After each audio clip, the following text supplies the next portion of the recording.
This is Live Well Talk on Infusion Services. I'm Dr. Dustin Arnold, Chief Medical Officer at UnityPoint Health, St. Luke's Hospital. Joining me on the podcast today is friend and colleague Jeremy Hague, who is the nurse manager for St. Luke's Outpatient Infusion Center. We're going to discuss just what is an infusion center, as well as the role that the infusion center team played during the pandemic. Jeremy, welcome. Yeah, thank you. Thank you for having me, Dustin. Well, in full disclosure, I am also the medical director of the infusion center, so I have an intimate relationship with them and understand what they do. But I don't think the average listener, I don't think the average employee or associate of the hospital might know, what is the infusion center? Okay. Yeah. Well, we're kind of hidden in the back corner of the hospital here, but the infusion center is an outpatient department within the hospital that specializes in injections and infusions. That's the short version of it. Kind of more specifically, we do a lot of different treatments. Again, through the IV, we do a lot of blood transfusions. We do antibiotics and a lot of different IV treatments for folks with chronic illness. So it's a wide variety of different services we provide up there. Yeah, and you have some first-time and only-time customers, or patients, I should say.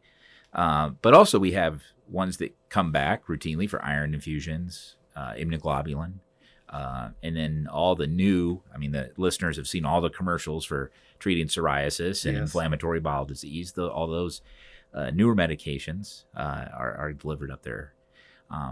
But you also have some rare ones.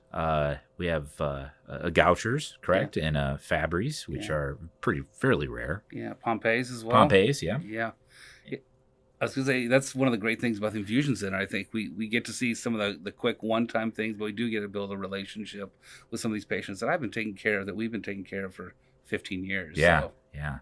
When did how long has it been over in 4 East? So we moved down there in October of 2010. So we've been there about 12 years. 10, okay. Before there, we were part of the Five Center. Correct. Yeah. Up on the 5th floor. The infusion center played a critical role in the pandemic on several. First of all, I'm always impressed with you guys as far as your leadership and the nurses that work with you and Tara, that they consistently are problem solvers. Yeah. You guys just always have the solution to the problem, right away. And I really respect that. And that happened a lot during the pandemic, didn't it, as far as the monoclonal antibodies? Yeah, for sure. I appreciate the kind words. Great team, like you mentioned. We couldn't have gone through this whirlwind the last couple of years without a great team up in the infusion center. I think first of all, when the pandemic hit, people were scared to come in.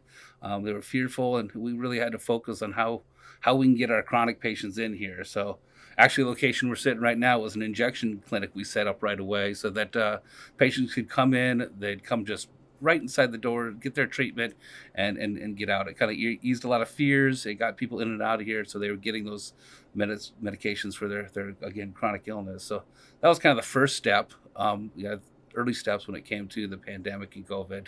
Then, as you mentioned, as the emergency usage authorization for some of these monoclonal antibodies came out, we really kind of had a surge of referrals and patients coming in for those treatments. Yeah. Well over 1,500 doses were delivered, right? Yeah. Probably. I have to look. It might be close to 2,000.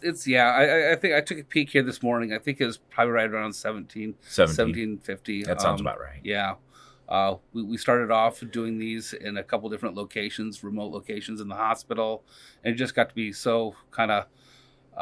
We had so many referrals and so many patients coming in that we actually opened a remote location down the road in the 717 building down on A Avenue. And, in the height of the MAB infusions, we were doing close to 20 a day, 6 days a week, some weeks. So it was busy. I had such a great group over there as well. It was a combination of my team here in the infusion center that were, again, taking a lot of these calls and scheduling.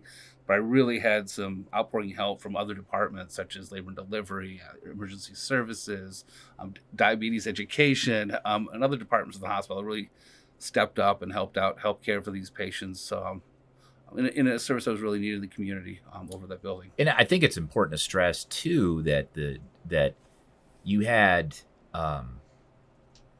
you have infected patients that have been exposed and ill, and getting the monoclonal antibody, you don't want to put them in with your chemotherapy patients or your healthy patients or non-ill patients up in the infusion center. So we had to go out to the 717. Yeah, correct. When I first came to town, I had an office there. I know you did. Internist PC. And do they still have the Mike Brady paneling from his den on the Brady Bunch? It definitely could use some updates there, but it served its purpose. It was, like I said, we rolled quite a few patients through that. It was convenient. The parking was great, so it definitely was a facility that worked well. Yeah, there are some pluses to it. Yeah, it's hard to get out of there though. Like at 4:00 at night, 4:30, almost impossible to get out of that. Depending on which way you're going, you're stuck heading to First Avenue. I think, like it or not. Yeah. So, I brought this out on a recent podcast, and I'm going to bring it out again just for listeners because this is important for me to stress to people that aren't in healthcare. They often, and this happened with you, the schedule is full for the day. And then we get a call of someone that we just got to get it in today. We have to get it in today. And I think people sometimes think that maybe we weren't really full, right? Yeah. And I try to stress, and I stressed on the last podcast, a recent one, that no, somebody missed a lunch. Somebody called their spouse to pick the child up from daycare because they're going to stay late. Because that's the healthcare we want to give our loved ones, right? Yeah. And I really admire that about all the service lines because they're consistent on that. But I think your team does that well. You always just say, okay, if this is my dad, he needs to get this. We're going to do it, and I really appreciate that. And that you never say no. I appreciate that, and that really is. We take pride in that. We do. If someone needs to come in, we do everything in our power to get them in as soon as possible. We try and get same day appointments within 12, 24 hours. Like you said, it's how I'd want to be treated, and that's how I want my parents to be treated too. And also, I think, I know they do it because of volume and stuff, but the university sends us a lot of patients. We get patients from the University of Iowa. We get patients from Mayo Clinics. We even get referrals from down the street at our neighboring hospital. So we take care of the entire community, and again, pride ourselves on that. Well, I know you didn't go to nursing school to be manager of the infusion center. You didn't have that in your plans. How did you kind of end up here? Can you tell us? Kelly Prinny didn't want you on 5 Center anymore, so she said, just get him off the floor. I've done a little bit of this and that. I've been in the hospital here for, creeping up on 22 years now, and I really kind of fell into it, to be honest with you. I was working up in oncology. Kelly Prinny, me and her used to do infusions in a little suite that we had set up there, and again, just started doing those more and more, and really got to appreciate it, and enjoy doing that type of nursing. It's something different than working on the floor.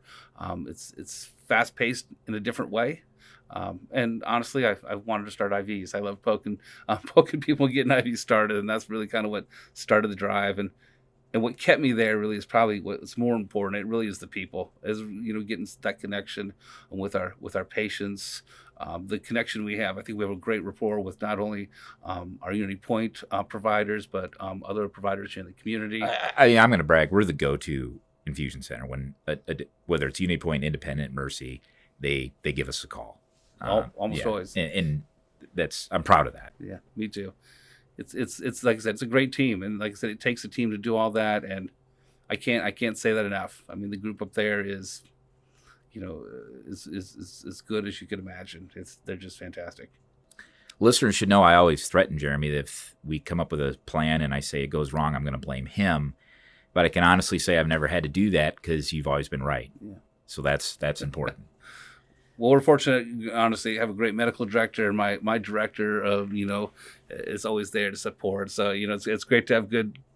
That's been a good relationship with Sandy Sandy McIntosh, hasn't it? Yeah. Yeah. When they first said we were going to emergency services as far as our grouping within the hospital, I thought it was an odd mix at first, but it really has been fantastic. She's really a great leader. And then we actually do meld more with the ED and then that kind of service line than inpatient nursing, because it's clearly quite different. We get some crazy stuff sometimes. Oh. Remember the bats in the Lincoln Zoo, right? Was that 2 years ago? Was that pre-pandemic? It must have been. Yeah. It must have been. Yeah, we help out the ED with those rabies vaccinations, and we've had, the camp bat stuff. We've had, you never know what's going to walk in the door. Yep, some no, days, you never do, and that's what keeps it fun. Well, Jeremy, thanks for joining me today, and thank you for all that you and your team do every day during the pandemic, and will continue to do. Again, this was Jeremy Hague, manager of St. Luke's Outpatient Infusion Center. For more information about this and all services provided at UnityPoint Health, Cedar Rapids, visit unitypoint.org. Thank you for listening to Live Well Talk On. If you enjoyed this episode, don't forget to subscribe. And if you want to spread the word, please give us a 5-star review and tell your family, friends, neighbors, strangers about our podcast. We're available on Apple Podcasts, Spotify, Pandora, or wherever you get your podcast. Until next time, be well.